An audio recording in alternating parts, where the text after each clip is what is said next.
আজকে বাংলাদেশের মানুষকে এই দিনটা দেখার সুযোগ করে দেওয়ার জন্য এবং অসাধারণ খেলা উপহার দেওয়ার জন্য বাংলাদেশ ফুটবল দলকে যুব ক্রীড়া মন্ত্রণালয়ের পক্ষ থেকে 2 কোটি টাকার আমরা পুরস্কার ঘোষণা করেছি এবং আজকের পরে হয়তো আমি বলতে পারবো যে অ্যাজ এ স্পোর্টস মিনিস্টার একটা জায়গায় হলেও আমি সফল। Thank you.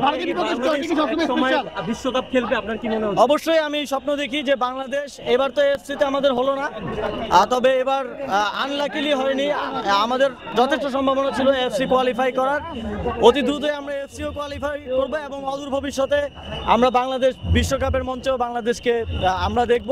এখন যেহেতু সুযোগ বেশি, এখন 48টা দল খেলবে সেগমেন্ট ওয়াইজ সিলেকশন হয়, ইনশাল্লাহ আমরা অদূর ভবিষ্যতে বাংলাদেশকে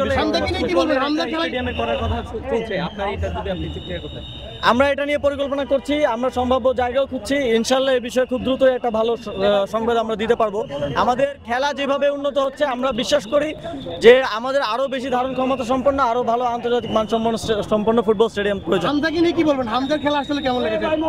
আজকে খেলা যদি বলি, আজকে the whole team was playing. আমাদের লাস্ট কিছু ম্যাচে মনে হচ্ছিল যে হামজাই হয়তো খেলছে, বিশ্লেষকরাও কথা বলছিল, বাট আজকে পুরো টিমের মধ্যে আমরা হামজাকে দেখতে পেয়েছি এবং পুরো টিম স্পিরিট ছিল বলে আজকে আমরা জিততে পেরেছি এবং পুরোটা খেলাই বাংলাদেশ খুব ভালো খেলেছে, সবাই ভালো করেছে। Thank you.